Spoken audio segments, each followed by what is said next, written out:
We like a willing sub.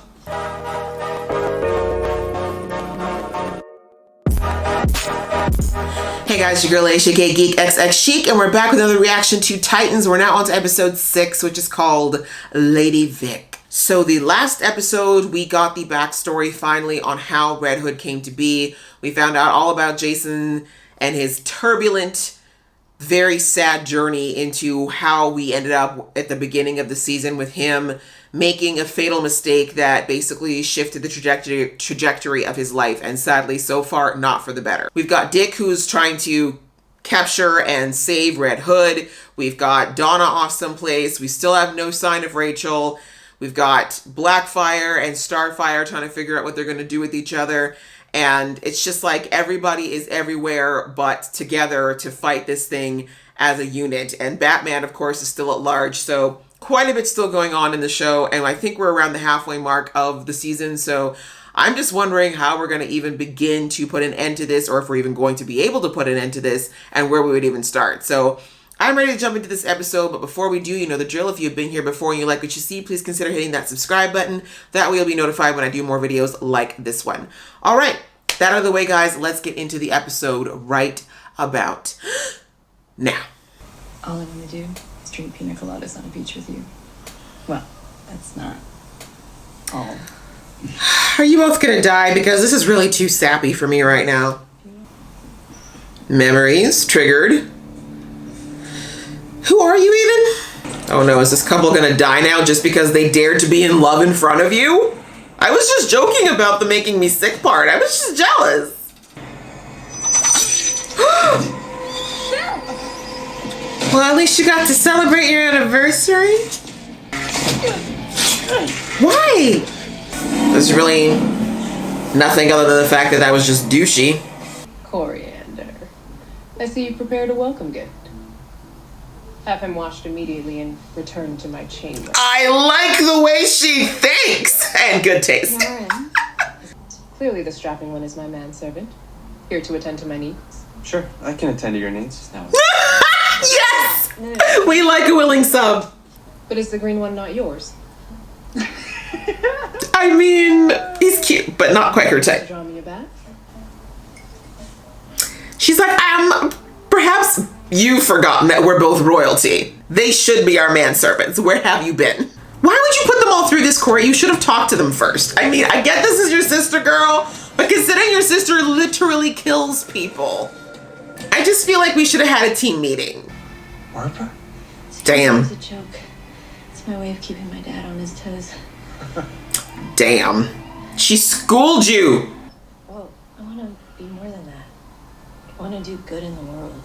So she does so by committing crime. Batman, Robin, and... Robin girl. Ew. And you have a nerve. Batgirl. How about Batgirl? Yeah. You ready to break some rules? I know these two hook up, but like I don't want to see it. You know who I stand for in this show. No, I'm not watching. Those lips belong to Coriander. You can't convince me different. That's her manservant. One of her snipers is, yeah. On her orders, I'm sure. Maybe I should go and have a word with her. Yes, please do. Enough bloodshed. Let's get her out of the picture.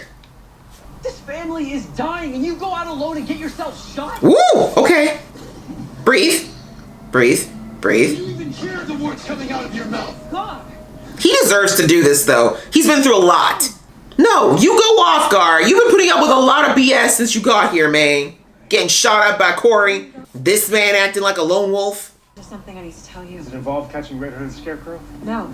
Then I'll hear about it later. Dick. And I'm not talking about your name this time. Let's test that theory.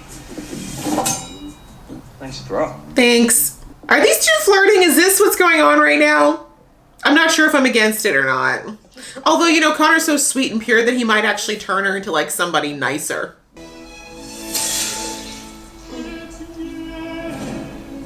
Ooh, Jason's probably turned on knowing this weirdo.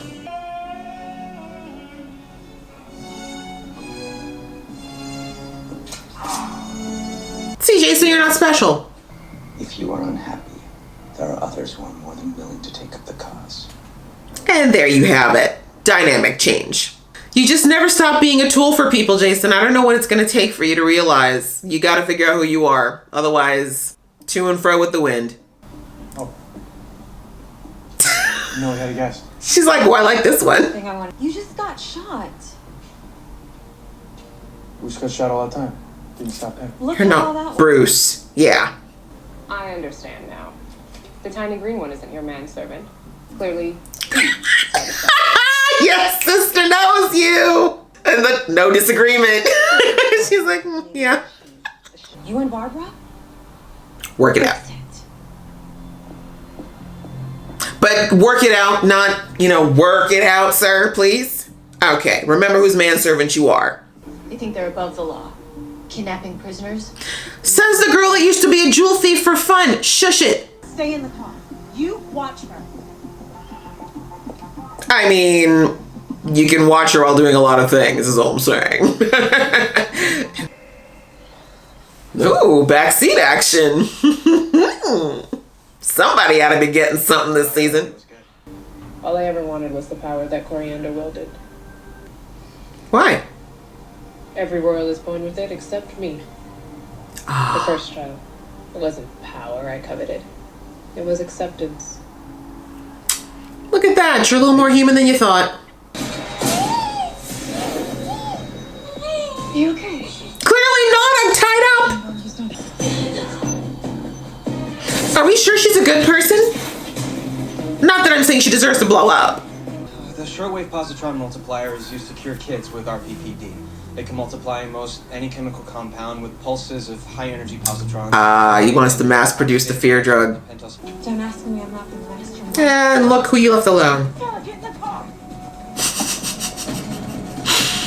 And the fact that they were just casually walking back, having a little combo, having a little coffee, forgetting that you left your psychotic sister alone. Bruce?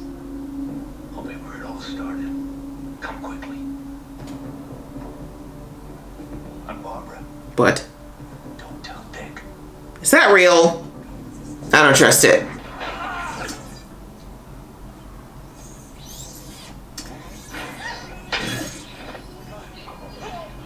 Gar should be really good at this because doesn't he have like animal hearing?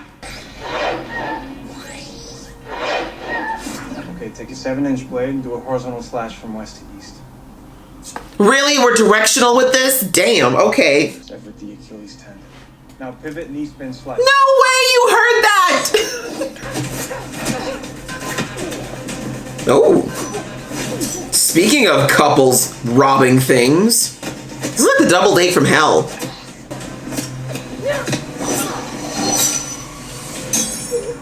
You made her kill her love partner man thing.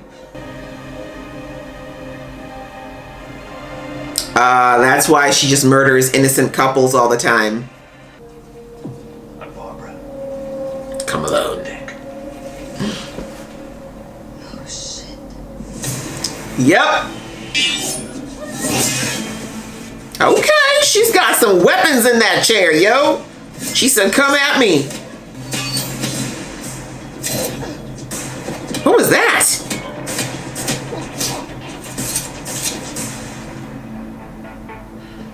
Shoot her! What?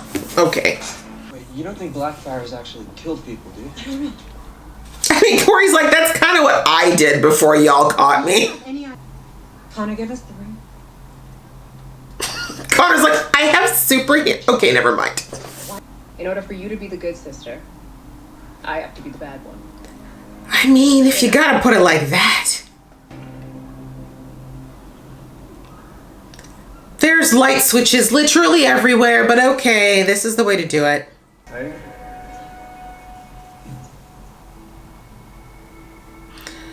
Is this the time to get distracted with that, Dick? Little Dick needs to just, he's not invited to this party. People might die. Well, as long as you deliver the goods, then you will get another shot of protocol. Flash photography. Oh. It's skilled. Fuck you, Crane. Oh my god, here we go. If it's not Batman, it's Crane. And he probably gave a bad unbaked batch because they said they weren't done yet, but okay. Of course, the brother man's dead. He better not die, Jason. What did that even accomplish? Crane doesn't care about these people. All right, guys, that was episode 6 of Titans, which is called Lady Vic, and we got to see who that was. This apparently is somebody from Babs and Dick's past, back when she was in her rebellious phase, I guess one could say, as Selena Kyle, and it has come back to bite her somewhat because there is someone who does have a vendetta against her, but it is all part of a bigger scheme. It's not just for pure revenge. And I kind of thought, like, it's sort of, I don't know, I feel like it wouldn't be as fulfilling for her to go after Barbara now, knowing that she's no longer the person she was. Like, I mean, let me give Barbara her props. She definitely gave that girl a run for her money, considering that she can no longer walk, but still, you know what I mean? It's not quite the same, right? Like, this Lady Vic looks like the kind of person who want to come after somebody at their best, not necessarily take advantage, but she's clearly still carrying around a very, very, very visceral vendetta against her, because whoever that man was clearly someone she still thinks about to this day. We saw she's still wearing the ring, his ring. Yeah, there's a lot going on there. She's clearly not over it. So this episode was kind of in 2 parts. One of it was a little bit of Barbara and Dick's past and kind of how she's gotten to this place with Lady Vic. And then the other half was a little bit of Corey versus Blackfire with a little sprinkling of the dynamic that's going on between Crane and Jason. Okay, so it's technically kind of a 3-parter, but I feel like the Crane and Jason thing was such a small part, I didn't really want to count it. But anyway, we'll go through it, I guess, in order of which one had the most versus the least screen time, I suppose. So the first one would be, of course, Crane and Jason. Crane, of course, you know, we know that he's a genius and Jason is a pawn. And unfortunately, Jason really thought that his importance in Crane's plan was far greater than it actually is. Like, of course, Jason knows that he's part of it. I just think that in his mind, he believes that he was like the key to it all. And yes, obviously, he was very, very helpful in that he is the muscle for him. He did manage to get Crane out of prison. He did give Crane invaluable information about Dick, about Bruce, about all things that were going on in the whole Bruce and Robin and Batman franchise. But he's just one of many people that Crane will use. Like, Crane is not someone who's small enough to think of just taking out Batman. Batman, yes, that's definitely somebody he wants to go for at some point. But really, Crane is someone who wanted control of the city. That's why he went to jail in the first place. He wanted to create fear. He wanted to control Gotham. And now that he recognizes that the drug that he created for Jason is something that could potentially help him create even more chaos. And as he said to Jason when he was feeding him all those lies in the last episode about what his purpose was going to be, he really wants the city to be in complete, utter, and like almost irrevocable disrepair so that he can come in and be the savior who comes with their no fear drug and can just keep them all quelled and by extension controlled. And that is a huge undertaking. Like, that's a big plan, and it's certainly bigger than someone who, like Jason, who is just so, again, even post-death, he is still so short-sighted. All he really wants to do is hurt Dick and hurt Batman. Like, he just wants all of this retribution, anything that he thinks will help him feel less crappy. And that's not important to Crane. He doesn't care about Jason's little games. And the reality check that Jason got when he was sitting there saying, like, I need to know what the plan is. And Crane just kind of got that, you know, that look that so many people who've interacted with Jason since last season have had, where they're just so at the very brink of their patience with him. That reality check that once again, and I've said this since, I remember saying this a lot last season as well, that Jason just never seems to stop being somebody's pawn. He just can't seem to get through his head that if he can't figure out who he really wants to be and stand for, he will always just be used by people. And it's sad because, of course, I went on a very, very long speech about explanation in the last video of how we got here with Jason. I know at the crux of all of it, it's because he just wants to feel like he is needed and irreplaceable to somebody. And he's always just looking for that. And then he's also keeping up walls and a lot of distrust towards that as well, because he's so scared of being hurt again. It's sad, but Jason just keeps getting kicked in the same spot over and over and over again. But sadly, it's because he just keeps running into these situations with this desperation. And when you have that type of desperation in you, you're going to attract people who want to take advantage of you. And that is what keeps happening to Jason over and over and over again. So Now we're in a place where Jason, of course, is pissed at Crane, doesn't really trust him anymore, but kind of sort of needs Crane because this drug is the only thing that's keeping him from completely snapping. And we saw there at the end that he's now trying to go against Crane because, again, he has no idea what Crane's whole plan is. He just knows that Crane is mass producing this drug. But of course, he just thinks that he's striking some kind of blow at him. Like you heard him afterwards, oh, look, Crane. Crane doesn't care. The patterns are still there, unfortunately. And it's just like he's reverted so much further back than he was when he was working through his issues with that psychologist. So again, I think they wanted us to see that so that we can understand why Dick is still trying to save him. They're trying to show that there's something redeemable left in this kid, but it's really starting to get hard to feel like there's a path back for him because, again, this is now Hank's blood on his hands. This is, if this man in the diner dies, that's another innocent person's blood on his hands. Like, it's, the ledger's getting pretty red here for Jason, and it's going to be very hard for him to come back. Next, onto the Corey and Blackfire stuff. Adorable. Blackfire is hilarious. I love that she came in there and just was exactly the way that I would have expected Corey to act in season 1. She's like, I am royalty. Who's drawing my bath? Are you my manservant because you cute? All right, you can service all of my needs, if you know what I'm saying. Like, I loved it. And I just love the way that everyone's like, wait, what? And then poor clueless Connor's like, yeah, okay, I can draw you a bath. Yeah, I'm fine with that. But also, come on, Blackfire is gorgeous. He may be like, I actually wouldn't mind. I'm okay with it. If it's royalty and all, let me be of service to you. Just seeing the dynamic of her kind of coming in and seeing how much Corey has changed based on what she knew of her. And I mean, Blackfire didn't talk about it a lot in this episode, but you could see she was doing a lot of observation. And I think what's probably going to potentially affect her is that I think she's seeing that Corey's not exactly the same person she was when she left Tamarin. Again, you can see how shocked she was to see Corey washing dishes and taking orders from somebody else. And I think that that's really having more of an effect on Blackfire than she talked about because, again, I don't think she would have ever predicted in a million years that her sister, of all people, would be okay with this and actually doing well with it and that people like her. You know what I'm saying? Like, I think that in Blackfire's mind, she thought that Corey would have been here just destroying things and being a tyrant, and instead here she is being this bubbly, nice person who has this family of people who are ride or die for her. But of course, there is still that barrier because Corey is very much still judging Blackfire and who she believes her to be or who she was when she left Tamarin. It's starting to get a little bit clearer as to why Blackfire was treated the way she was and why she's turned out this way. But I think we're really going to need Corey to kind of relent a little bit on her narrow perception of the relationship that the two of them had and recognize that her sister might have a valid different viewpoint on the interactions that they've had growing up.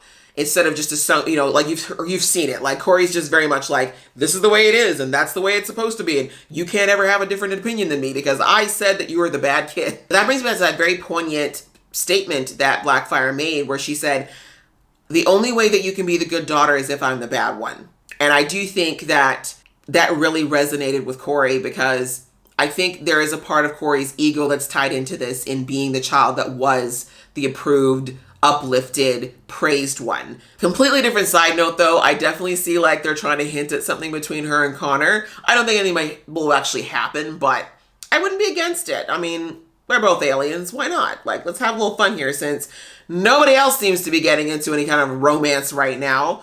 Which kind of dovetails into the whole last section of it, which is the Barbara / Selena Kyle / Dick situation as they're trying to continue this investigation. We got a lot of flashbacks to when Barbara was still very young and in her days of being, I don't know if she wasn't a vigilante, I guess she was a burglar, but her excuse was that she was trying to teach her dad a lesson when really it was just the very tropic, I'm the good girl, the model student who's just rebelling against my dad, the authority figure. But then we finally understand why this Lady Vic, like I mentioned at the beginning, has a vendetta against Barbara.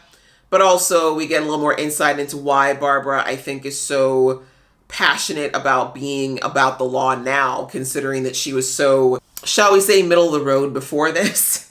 I think it's interesting that, we've got Dick, who's very much kind of moving on his own, kind of going back to where he was in season 1 of thinking he has to do everything by himself and that he doesn't need to let anybody in.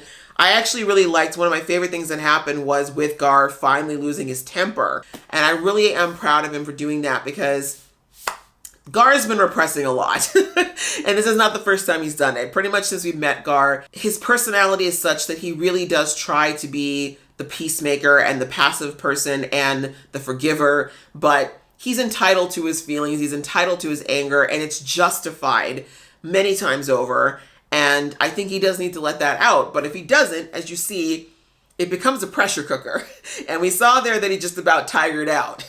Yeah, I need my boy to find a healthier way to express and be more open with expressing when he's not okay. Like, I feel like there's still a part of Gar that's scared that he won't fit in, or that he'll be abandoned if he ever lets his real feelings come out. And I think it's so funny because him and Jason are very much two sides of the same coin, in that they both fear being abandoned and they both just want to feel like they're included and needed.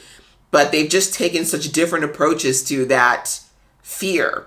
And so I get why Gar is so passionate about not giving up on Jason entirely, because I think he relates to him on a much deeper level. There wasn't a whole lot with the whole Dick and Barbara thing, outside of, like I said, bringing up why Lady Vic was an issue in this situation. And of course, bringing up the history between Barbara and Dick. Of course, I know that Dick and Barbara had a history, but I guess for viewers, it's a good way to just remind us. And it looks like Dick's feeling a little sentimental about their relationship right now. You know how I feel about it. I'm a Dick and Corey shipper here, so I personally don't want him with anybody else. But hey, if it's going to be Barbara this season, it's going to be Barbara. But also, that kind of brings me back to, again, that little moment there in the kitchen when when Dick finally met Blackfire, and Blackfire looked at the interaction between Dick and Corey, and after they left, she was like, oh, I see now why you're still here. That's the man, sir. I am going to take that to mean that she has figured out that Corey's got a very, very big soft spot for Dick, but I still have my little dickery, my hope for them still flying high. So yeah, like, I don't know where we're going to go from here, because the episode kind of ended on an interesting note with Jason, of course, spiraling even further down this path. I don't know how we're going to wrap this up or who's going to bring Scarecrow down, but all I know is that Team Titan needs to get back on the same page, and I'm not exactly sure how that's going to happen. I hope you guys enjoyed watching along with me. If you did, please give this video a thumbs up, and we will see you in the next video.